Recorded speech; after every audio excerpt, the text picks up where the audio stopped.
అయినా మన పిచ్చి గాని ఎప్పటినుంచో ఉన్న అలవాటు ఒక్కసారిగా మార్చుకోమంటే ఎలా చెప్పండి? దర్శకుడు మారినంత మాత్రాన హీరో మారిపోతాడా? అక్కడ ఉన్నది రాజమౌళి, అయితే ఇక్కడున్నది బాబు, మహేష్ బాబు. తగ్గేదేలే. మరి సూపర్ స్టార్ వెకేషన్లు రాజమౌళికి ఇబ్బంది కలిగిస్తాయా?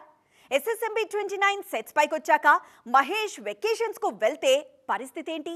ఇదే వాటి exclusive story. Mahesh life style కూడా ఈ పాటలాగే ఉంటుంది. ఉంటే షూటింగ్, లేదంటే హాయిగా కుటుంబంతో పాటు చిల్ అంటారు సూపర్ స్టార్. కానీ రాజమౌళి సినిమా అంటే అలా కాదు. సింపుల్గా చెప్పాలంటే అది జైలు జీవితమే. ప్రభాస్ 5 ఏళ్లు, రామ్ చరణ్ ఎన్టీఆర్ 3 ఏళ్లు మరో మాట లేకుండా జక్కన్న చెప్పిందల్లా చేశారు.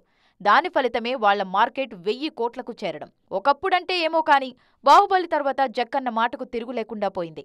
అలాంటి దర్శక ధీరుడితో ఇప్పుడు మహేష్ బాబు సినిమా చేస్తున్నారు. మరోవైపు సూపర్ స్టార్ వర్కింగ్ స్టైల్ విభిన్నంగా ఉంటుంది. ఓ సినిమా మొదలుపెట్టాక 3-4 సార్లు వెకేషన్ వెళ్లొస్తుంటారు. ఇదివరకు మహేష్తో పనిచేసిన దర్శకులు దానికి అలవాటు పడిపోయారు. రాజమౌళితో సినిమా మొదలు కాబోతుంది కదా, ఇక వెకేషన్స్ తగ్గిస్తారేమో అనుకున్నారు అంతా. కానీ నేనింతే, నా లైఫ్ స్టైల్ ఇంతే అంటున్నారు మహేష్. తాజాగా ఈయన మళ్లీ ఫ్యామిలీ వెకేషన్ వెళ్లారు. గుంటూరు కారం తర్వాత మహేష్ ఫారెన్ వెళ్లడం ఇది 3ఓసారి. ఆ మధ్య రాజమౌళి సినిమా కోసమే ఫారెన్ వెళ్లొచ్చారు సూపర్ స్టార్. వెకేషన్స్ లేకుండా సినిమా పూర్తి చేయడం మహేష్ బాబుకు అలవాటు లేదు. సినిమా సెట్స్ పైకి వచ్చాక హీరోలకు హాలిడేస్ ఇవ్వడం రాజమౌళికి అలవాటు లేదు.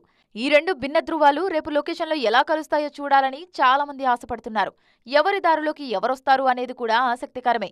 ఎస్ఎస్ఎంబి 29కి స్క్రిప్ట్ లాక్ అయింది. త్వరలోనే మరింత క్లారిటీ రానుందని తెలిపారు జక్కన్న.